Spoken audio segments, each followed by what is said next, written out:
Dungeon Odyssey के chapter 2 में तुम्हारा स्वागत है। तो चैप्टर की शुरुआत होती है जहां पे अपना कैरेक्टर दोबारा होश में आता है उस नागा के उसको बाइट करने के बाद में, और वो काफी ज्यादा हैरान था कि वो अभी भी जिंदा था। इनफैक्ट जिस हाथ में उसके चोट लगी थी वो हाथ भी उसका कंप्लीटली अब ठीक हो चुका था, और यहाँ तक कि उसकी पूरी की पूरी बॉडी भी जो थी ना वो हील हो गई थी। मगर इन सारी बातों को साइड हटाते हुए अपना हीरो कहता है कि मुझको लगता है मैं फर्स्ट फ्लोर के पास में हूँ, और वो देखता है कि युंजू वही लड़की जो उसके साथ में पहाड़ से नीचे गिरी थी वहीं पे बेहोश पड़ी थी। अपना जो डंजन बॉय वो उसके पास में जाता है और नोटिस करता है कि वो अभी भी जिंदा है, और सोचने लगता है कि आखिर वो यहाँ पे कैसी आई। पर तभी उसको ध्यान आता है कि ओके, अगर मैंने इसकी जो है अभी मदद नहीं करी ना तो बहुत लेट हो सकती है। तो वो उसको अपनी पिंदी गोदी में उठा के ले जाता है और उसको कहता है थोड़ी देर वेट करो, मैं तुम्हें जल्दी हॉस्पिटल पहुंचाने वाला हूँ। और उसके बाद हमें दिखाया जाता है कि अपना डंजन बॉय फाइनली अपने घर पे आ चुका है, और घर पहुंच के वो टीवी में देखता है कि जो एक्सीडेंट उसका गुफा में हुआ है उसके ऊपर न्यूज में जो है बातें चल रही है कि कैसे बीस ने आके वहां पे हमला किया था। और न्यूज में जो है ये भी बताते हैं कैसे मिस किम को मिस्टर किम यानी कि डंजन बॉय ने बचाया।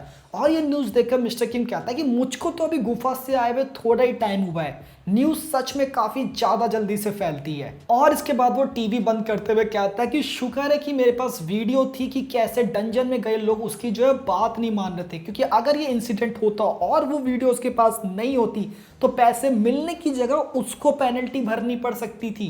और वो अपने जेब से पैसों का एनवेलप निकालते हुए कहता है कि मैंने जाने से पहले हिंजू के लिए पैसे रखे थे, आई होप उसको वो पैसे जो है ना मिल चुके होंगे। हालांकि मुझको जो अभी जो पैसे मिले ये मैं जाके दोबारा से हिंजी को ही दे देता हूँ। और तभी उसकी बहन जो है उसी के पास आ जाती है वही एनवेलप लेते हुए जो उसने उसको जाने से पहले दिया था। और उसकी बहन जो है ना बहुत ज्यादा दुखी लग रही होती है, जिसपे किम उससे फाइनली पूछता है कि आखिर हुआ क्या है। पर तभी उसको लगता है कि हो सकता है उसको जो पैसों का एनवेलप है ना अभी मिल रहा हो, और इतने सारे पैसे देख के वो खुशी के आंसू रो रही हो। और वो उसको दूसरे एनवेलप देते हुए कहता है कि ये पैसा भी अपनी शादी के लिए जमा कर लो, और हाँ मुझसे पूछना मत मैंने पैसा कमाया कैसे, बस एक चीज है मैंने कोई भी गलत काम नहीं किया है। मगर तभी किम के जो स्टेप डैड है ना वो पीछे से आ जाते हैं और कहते हैं कि आखिर इस सब का मतलब क्या है। और उनको देख के ना किम जो है थोड़ा सा घर आ जाता है और कहता है आप घर पे ही हो, ऑफिस नहीं गए आप। जिस पर किम का बाप जो है ना गुस्सा होते हुए कहता है कि मैंने सुना है कि मेरा जो ये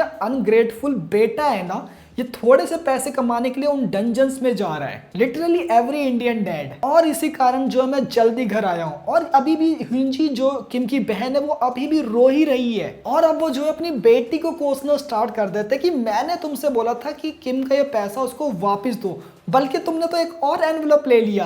और यहाँ पर किम जो है अपने डैड को समझाने की कोशिश करता है कि इसकी जरूरत नहीं है। पर तभी उसके डैड कहते हैं कि क्या तुमको सच में ये लगता है कि तुम्हारे पेरेंट्स जो है वो इतने गरीब है कि तुम्हें पैसा कमाने के लिए लिटरली अपनी लाइफ को रिस्क में रखना पड़ेगा। और यहाँ पर किम जो है झूठ बोलते कहता है कि पता नहीं डैड आप कैसी बहकी बहकी सी बातें कर रहे हो, मैंने कोई रिस्क वाला काम नहीं किया है, मैं एक स्टोर पे काम करता हूँ, युद्ध पे थोड़ी जा रहा हूँ मैं। जिस पर किम के डैड जो उसको चुप होने के लिए कहते हैं कि ओके चुप हो जाओ। और वो किम से ये कहता है कि माना कि हमारा खून का रिश्ता नहीं है पर मैं तुम्हें अच्छे से जानता हूँ। और इतनी सी बात सुनकर किम जो है अपना सर झुका लेता है और फिर अपने डैड से सॉरी बोलता है। और फिर हिंजी भी किम को वापस उसके पैसे देते हुए कमरे से बाहर चले जाती है। जिसके बाद किम के डैड कहते हैं कि मुझे लगा था मैंने ना तुमको बहुत अच्छे से पाला है पर तुम बहुत सेल्फिश हो। और फिर वो अपना सर पटकते हुए कहते हैं कि अब मुझे समझ में आ रहा है कि पेरेंटिंग जो है इतनी टफ जॉब क्यों है, तुम्हारे जैसे बच्चे जो है। और यहाँ पर किम जो है ना दोबारा से अपने डैड को समझाने की कोशिश करता है कि डैड मैं ये पैसे अपनी बहन को इसलिए दे रहा हूँ क्योंकि मैं उसको देना चाहता हूँ, मुझे सच में इसकी जरूरत नहीं है, मैं सच में चाहता हूं कि उसकी जो शादी हो वो अच्छी हो। जिस पर उसके डैड कहते हैं कि अगर हिंजी को पहले से पता होता ना कि तुम ये पैसे कैसे लेके आ रहे हो तो वो इन पैसों को जो है कभी एक्सेप्ट ही नहीं करती। और हाँ तुम हमारे फैमिली के हिस्से हो तो प्लीज आगे से हमें ऐसे मत डराना। और इसके बाद किम के फादर जो है किम को रेस्ट करने के लिए कहते हैं और वहां से चले जाते हैं। और फिर जाके हमको ये बताया जाता है कि जब डंजन बेबीज को जो है गुफाओं से बाहर लेके आया गया था तब गवर्नमेंट ने जो है एक स्कीम निकाली थी कि फैमिली जो है इन अबेंडेंट बेबीज को अडॉप्ट करे, और जो भी फैमिली उन डंजन बेबीज को अडॉप्ट करती थी उनको कुछ फायदे मिलते थे उसके। और इसी कारण अक्सर जो है फैमिलीज इन डंजन बेबीज को जो है अडॉप्ट करती थी ताकि उनको कुछ पैसे मिल जाए। हालांकि बाद में वही डंजन बेबीज जो है उनको कई सालों बाद मार देते थे क्योंकि सालों का उनके अंदर टॉर्चर था, सफरिंग थी, जिससे वो कभी बाहर ही नहीं निकल पाए। और किम यहाँ पर ना खुद को लकी बताते हुए कहता है कि हालांकि मेरी किस्मत जो है बाकी बेबी से तो बेटर ही है, क्योंकि मुझको सच में एक अच्छी फैमिली मिली है। जिसके बाद किंग जो है अपने कमरे में चला जाता है, पर वो ये भी समझता है कि क्योंकि उसकी बहन ह्यूनजी की वेडिंग हो रही है तो उनकी फैमिली में थोड़ी बहुत इश्यूज आ रहे हैं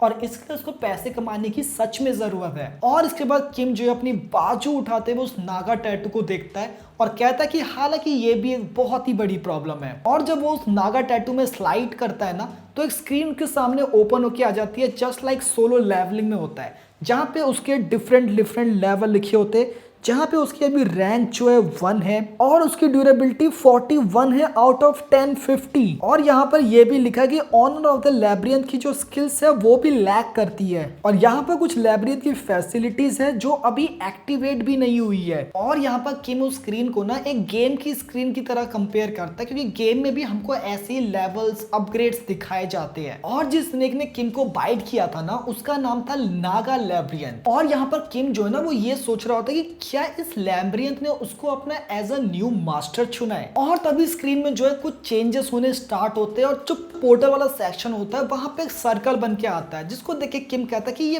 पहले तो यहाँ पे नहीं था। और जैसे कि उस सर्कल में क्लिक करता है वो बिल्कुल एक अलग ही डायमेंशन में पहुंच जाता है। और ये देखकर जो है किम भी हैरान था। वो दोबारा से वापस वहीं पहुंच जाता है जहां पे उस नागा लैब्रियंथ ने उसको बाइट किया था। पहले तो किम कहता है कि ये वही जगह है, लेकिन तभी उसको कुछ फीलिंग्स ही आती है कि नहीं, ये जगह उससे थोड़ी सी अलग है। और यहाँ पर जो नागा लैब्रियंथ था ना वो किम को ही देख रहा था और किम कहता है कि ये बहुत ज्यादा तेज है और इससे पहले ये कोई चाल चले मुझे उससे पहले कुछ करना होगा। और इससे पहले नागा लैब्रियंथ जो है उसको फिर से बाइट कर पाता, किम जल्दी से अपनी जैकेट निकाल के उसके मुंह को ढक के जैकेट से उसको बांध देता है। और यहाँ पे किम जो है वरुण धवन वाली स्माइल देता है, कहता है कि तुम्हें सच में लगा था कि मैं सेम चाल के लिए दोबारा फंसने वाला हूँ।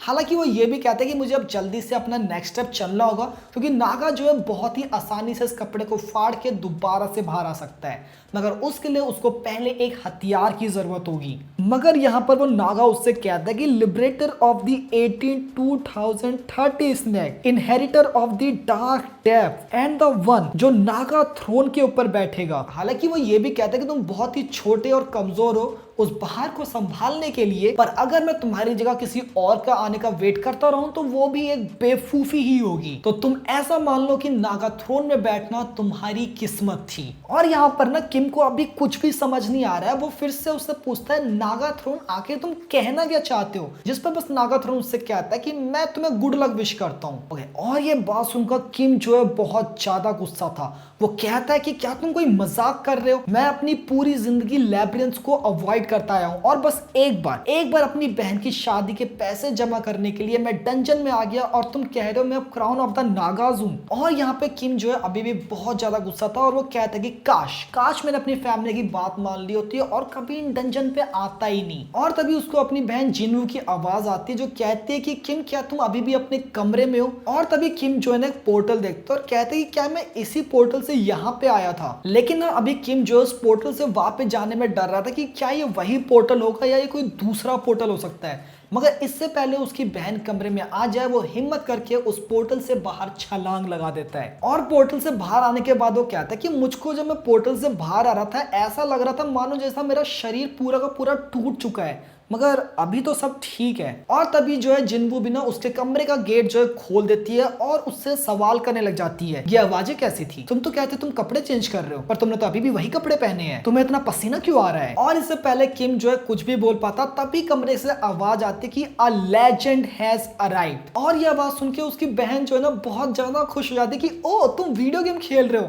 तभी किम कहता है नहीं मैं बस वीडियो देख रहा हूँ, जिसपे उसकी बहन कहती है कि ओ फाइनली आखिर तुमने कोई ना कोई हॉबी तो ढूंढ ही ली। और ये बात सुनकर किम जो है थोड़ा अजीब सा फील करता है कि क्या इसको लगता है मेरी कोई हॉबी नहीं है, जिसपे उसकी बहन लिटरली कह भी देती है कि नहीं तुम्हारी कोई हॉबी नहीं है। जिस पर किम जो है फिर अपने आप से कहता है कि हालांकि उसकी बहन जो है ना सच ही कह रही है। जब इस फैमिली ने मेरे को अडॉप्ट किया तो यहाँ पे कुछ ज्यादा ही शांति थी, एक ऐसी शांति जिसकी उसको आदत नहीं थी। और इस पीस से खुश होने की जगह वो बहुत ज्यादा अनकंफर्टेबल होने लगा था। और शायद यही कारण है कि जो बाकी के डंजन बेबीज है वो अभी भी लैब्रिंथ की ओर अपने आप भी अट्रैक्ट होते रहती है। और फिर किम जो है ना अपनी बहन से पूछता कि आखिर उसको क्या चाहिए, जिस पर उसकी बहन दुखी होते हुए कहते कि उसको कोई भी आइडिया नहीं था कि आखिर वो पैसे कैसे कमा रहा है। और वो किम से माफी मांगती है कि उसकी वजह से किम को इस लेवल तक जाना पड़ा। जिस पर किम अपनी बहन से कहता कि ओ तो तुम्हें ये बात करनी थी बस। और फिर वो हंसने लगता है और उसकी ये हरकत देख के उसकी बहन थोड़ा और रोने लगती है कि इसको तो कोई फर्क ही नहीं पड़ता। और तभी वो अपनी जैकेट से ना उस पैसे के एनवेलप को दोबारा निकाल रहा होता है, मगर तभी उसको रियलाइज होता है कि वो उस जैकेट को उस डंजन की दुनिया में ही छोड़ के आ चुका है। जिसके बाद वो अपनी बहन से कहता है तुम थोड़ी देर यहीं रुको। और जैसे किम जो उस पोर्टल की तरफ देखता है ना,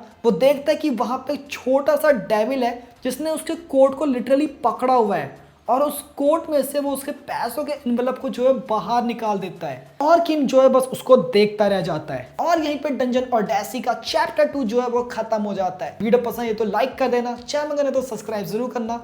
तब तक के लिए बाय।